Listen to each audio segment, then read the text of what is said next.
aqui para falar como viviam as pessoas no sertão paulista, final do século XIX, começo do século XX, antes da chegada das ferrovias, antes das grandes cidades, né? Ou seja, como viviam os caipiras, seu modo de vida, alguns costumes, aspectos de sua vida. Essa nossa região começou a ser ocupada pelos não-índios nas primeiras décadas do século XIX. Eram pessoas que vinham do sul de Minas, do Vale do Paraíba Paulista, do Vale do Paraíba Fluminense, vinham de áreas de povoamento mais antigo, tentar a vida, né? Conquistar uma terra e sobreviver disso. Lembrando que a nossa região já era habitada por comunidades indígenas, entre elas os Guarani, os Oti e os Caingangue. E houve conflitos, né, entre os não-índios e principalmente entre os Caingangue. E os conflitos foram acirrados com a construção da Ferrovia Noroeste do Brasil. Mas como vinham essas pessoas? Algumas vinham, assim, grupos pequenos de homens tentando estabelecer um roçado, depois traziam famílias, né? Trazia a sua parentela, né? E outros já vinham em comboios, com carros de boi, trazendo seus pertences, ferramentas, mudas, até pessoas escravizadas, né? Que nós tivemos também na nossa região o trabalho escravo. E aí essas pessoas vão constituindo o seu roçado, criando um porco. Era muito comum uma criação como essas pessoas faziam, por exemplo, em áreas mais antigas, como Minas. Então, criava porco, plantava milho, mandioca e sobrevivia disso, né? Inicialmente, vão se formando, então, esses pequenos aglomerados de sítios, que nós chamamos de bairros rurais, foram muito comuns aqui na nossa região. Os bairros rurais eram aglomerados de sítios em que as pessoas moravam numa distância de 300, 400, 500 metros umas das outras, mas eles tinham o sentido de pertencer a uma comunidade. Era muito comum que esses bairros rurais fossem formados por famílias aparentadas. Então havia às vezes até nome, bairro dos Gonçalves, bairro dos Dutra. Então eram comunidades assim em que as pessoas tinham esse sentimento de pertencer.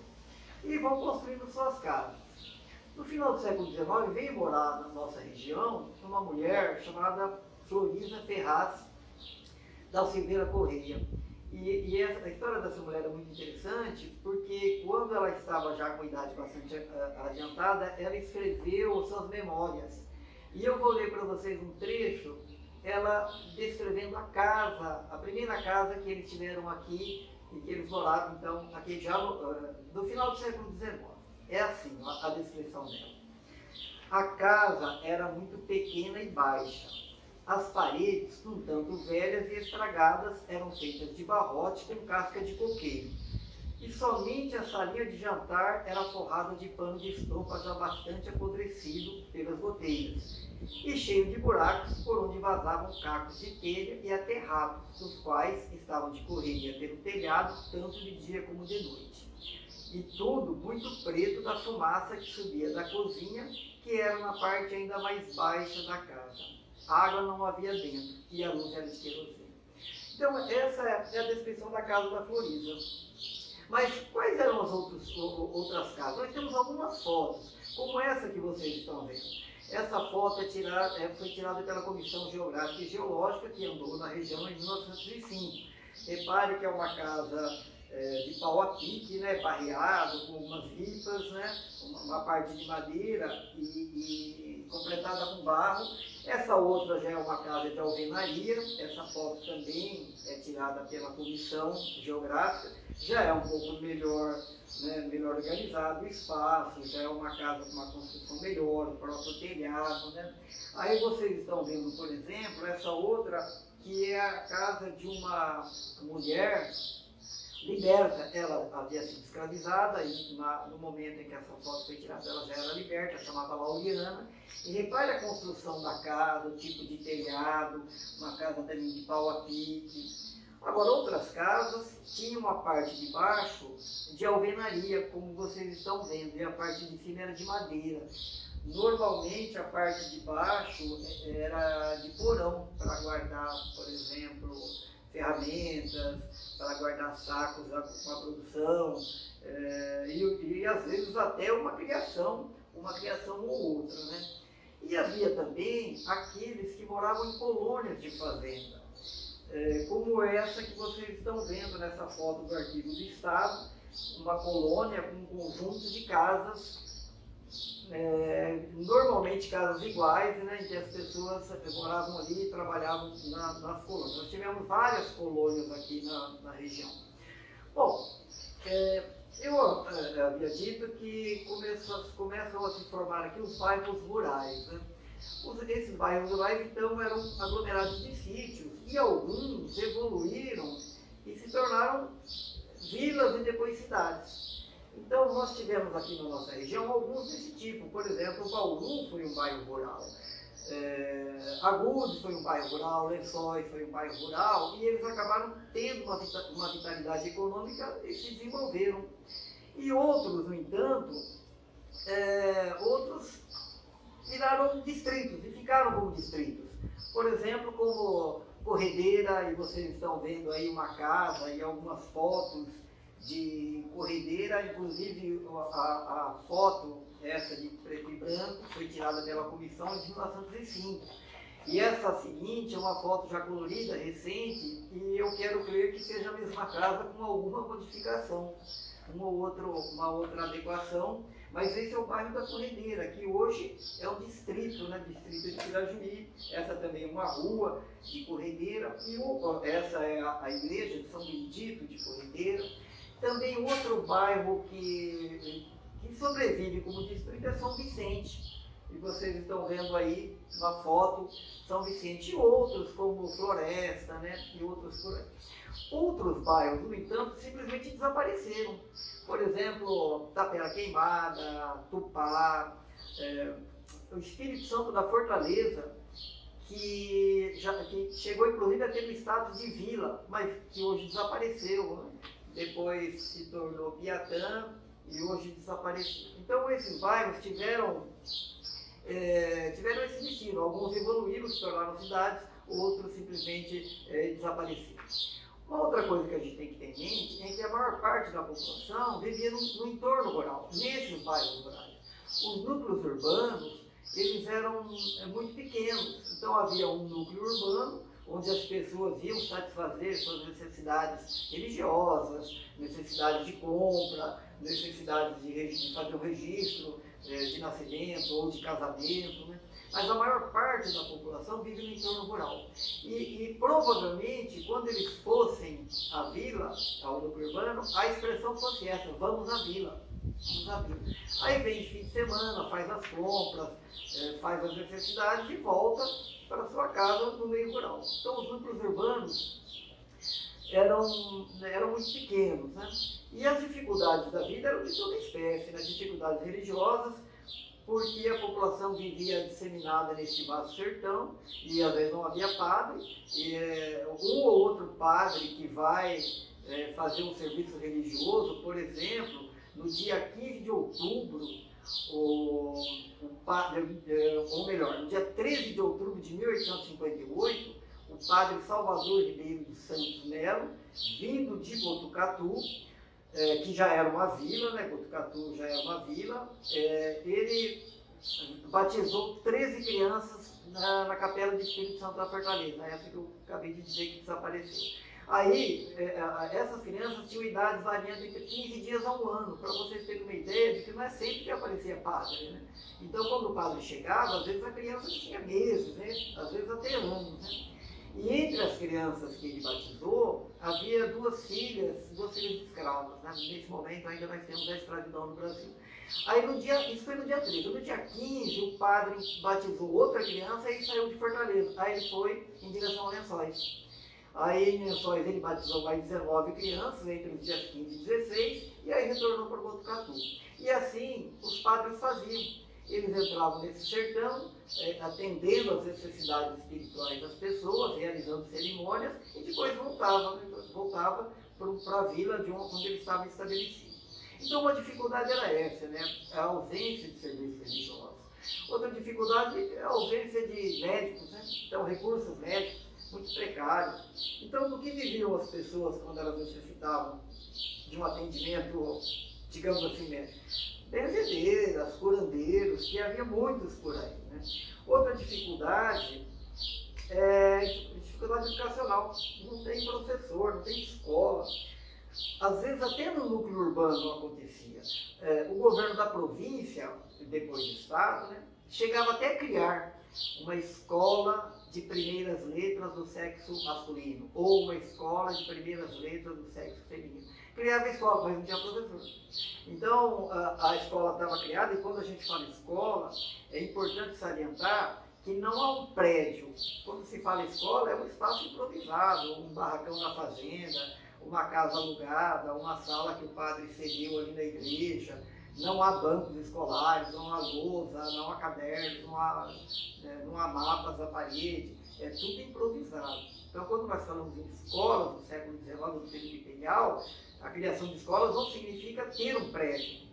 Para vocês terem uma ideia, o primeiro prédio construído para ser escola em Bauru foi o Grupo Escolar de Bauru. Hoje é a escola, hoje é o Colégio São José na Avenida Rodrigues Alves, que é um prédio imponente, que é de 1913. Então, no momento que nós estamos falando, às vezes o governo cria a escola, ou cadeiras, cadeiras de primeiras letras, cadeiras de primeiras letras do sexo masculino, do sexo feminino, cria, mas não tem professor.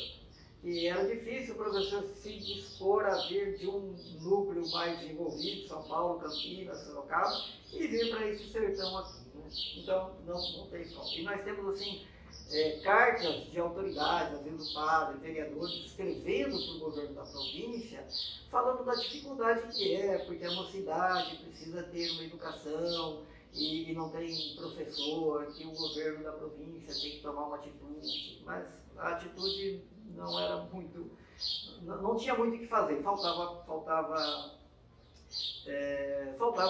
professores para todo mundo.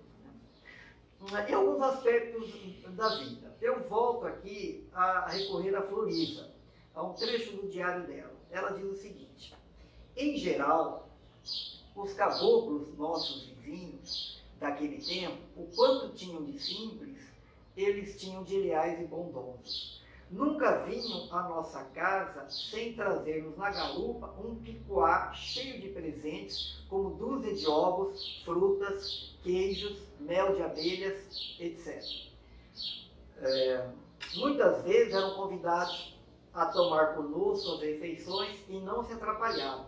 Quando cabia-lhes um pedaço mais duro de carne, arrancavam o facão da cintura, servindo-se com ele à vontade na mesa. Isso é a visão da Florisa, né?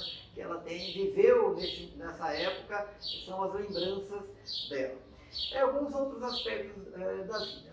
Por exemplo, os eventos vitais, que é nascimento, casamento e morte. O dia preferido para casar era o sábado.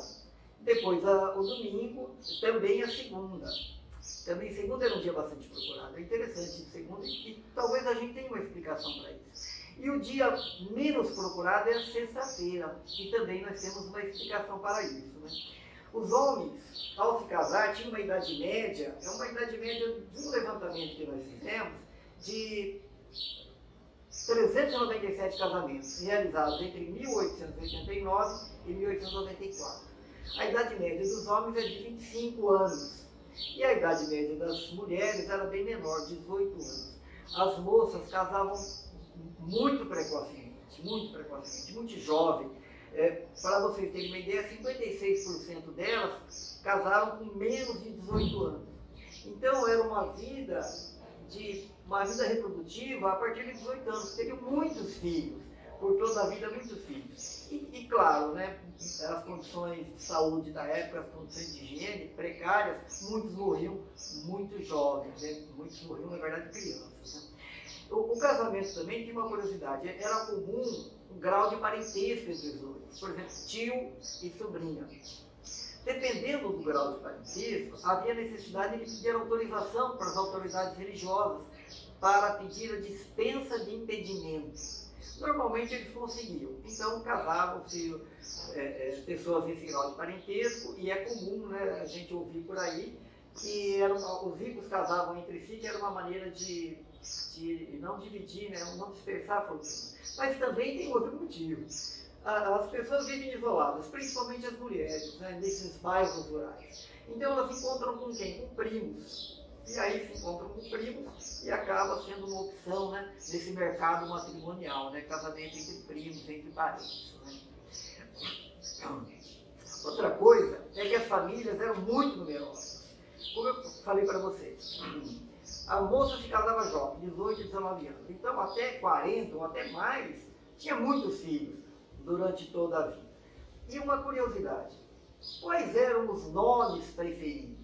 Que nomes as pessoas davam para os seus filhos? Fizemos também um levantamento com os nomes preferidos. Analisamos, no fim do século XIX, 1.224 nomes de mulheres. O nome que é imbatível, né? Maria. Em torno de 25% dos nomes era Maria. E também, depois, Sebastiana, Francisco. E dos homens, principalmente José, em torno de 17%. Mas também João, Joaquim. Não repare, de onde vêm esses nomes? Esses nomes são da tradição bíblica. Então, que era a leitura que as pessoas tinham, ou se não a leitura, eu já ouvi o padre falar, né? São os nomes bíblicos que vão passando de pais para filhos, né? E também algumas curiosidades. Às vezes a família tem uma criança, a criança morre precocemente, aí nasce o outro, e se for do mesmo sexo, é muito comum colocar o mesmo nome. O mesmo nome, que é uma maneira de manter a memória daquela pessoa, daquela criança falecida, e também porque os nomes eram aqueles que não se repetiam, né? Não havia uma grande variedade, né? Além desses nomes bíblicos, né? E quando se fala em criança, a gente lembra de batismo. E os dias preferidos são domingo, né? Nesse caso, segunda-feira em segundo lugar e sábado. E de novo, a sexta-feira era um dia evitado. Aí vamos tentar entender por que a segunda-feira era um dia procurado para essas cerimônias religiosas. Olha, eu disse que a maior parte da população vive no meio rural. Então, vem para o fim de semana para a vila para atender suas necessidades, inclusive batismo. E às vezes, sábado e domingo, já tem muita gente para ser batizado, aí acaba ficando para a segunda. Ou muita gente para se casar, acaba casando na segunda, aí vai embora depois do casamento, já que eles moram no meio rural. E fica na casa de parente, ou dependendo da riqueza da família, tem uma casa na vila e fica na casa e vai embora na segunda. E por que sexta-feira é um dia menos procurado para cerimônias religiosas? Porque desde a Idade Média, a sexta-feira é um dia considerado de mau agouro, né? Porque sexta-feira foi o dia em que Cristo foi crucificado, segundo a tradição cristã. Então é um dia a ser evitado, sexta-feira, e as pessoas então evitavam esse dia. Com relação às mortes, como eu já tinha adiantado, a morte de criança era muito comum. Nós fizemos também uma análise de algumas mortes do século XIX, centenas de mortes, 616, e 36% das crianças que nasceram morreram com menos de um ano. E em torno de 28% com a idade de 1 a 14 anos. Significa que 2/3 dos mortos eram de pessoas de 1 a 14 anos, ou melhor, de 0 a 14 anos. Então, a mortalidade era muito alta entre as crianças. E as causas são as causas que era possível identificar na época, até por falta de médico. Então, por isso que tem algumas causas que hoje não seriam uma causa, né? Por exemplo, morte, a gente tem registro de morte repentina, morte de tremor, morte de encosto, ou morte de febre, ou doença de sapinho, ou morte com a seguinte descrição, fora do tempo, doença desconhecida. Então, nós temos vários registros de morte com a indicação de doença desconhecida, o que eu imagino que devia causar um certo temor das pessoas, né? E também uma morte muito comum, mal de 7 dias. A criança nascia, depois de 3, 4, 5, 6, 7 ou até 10 dias ela morria. Então, os antigos diziam mal de 7 dias. Hoje a gente sabe, né, que é na hora de cortar o cordão umbilical, nem sempre a tesoura estava em boas condições, aí infeccionava e morria de tétano. Mas era chamado de mal de 7 dias. Né?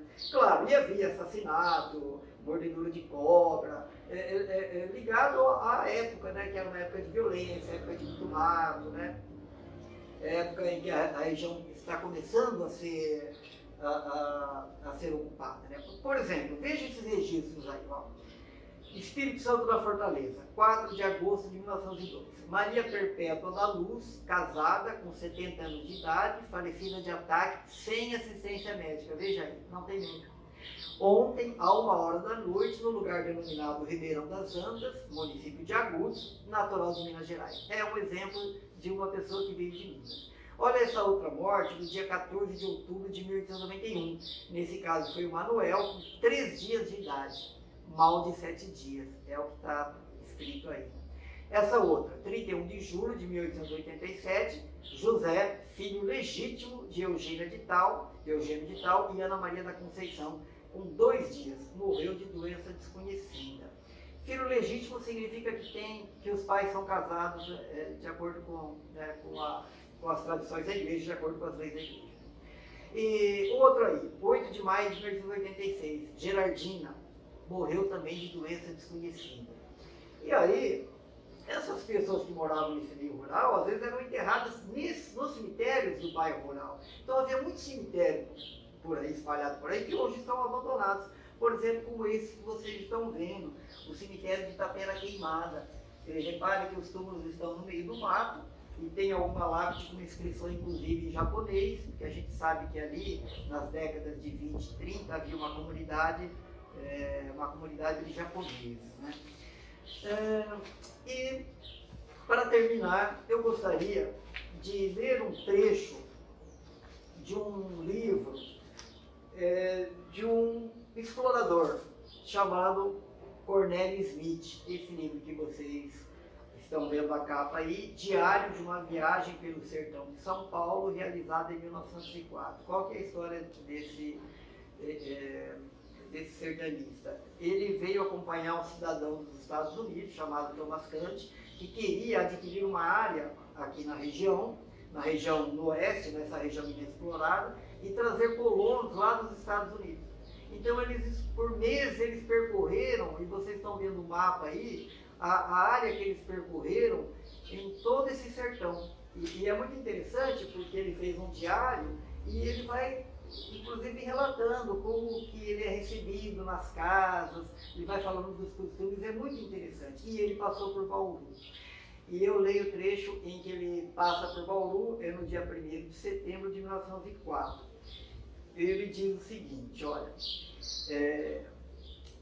cortei o cabelo e comprei cordões para botinas. Isso em Bauru. Bauru está numa lombada de espigão comprido e é só areia. Tem uma rua só, no rumo norte e sul. E agora está se formando um pátio perto da igreja, situado no lado oeste. Essa rua é a Rua Araújo Leite, né? E esse pátio da igreja que ele está falando é a atual Praça Rui Barbosa. Ele continua. Possui uma aparência de brotas. A população nacional é quase toda do Rio de Janeiro, Valença, Santa Isabel e Conservatório. Parecem-me muito bons. Essa é a descrição que Cornélio Smith dá de começo de Bauru. Só tem uma rua, Rua Araújo Leite, que hoje é Araújo Leite. Né? Bom, de modo geral é isso, alguns aspectos da vida dessas pessoas desse sertão, que era até o início do século XX, os mapas antigos indicavam como terreno desconhecido. É isso.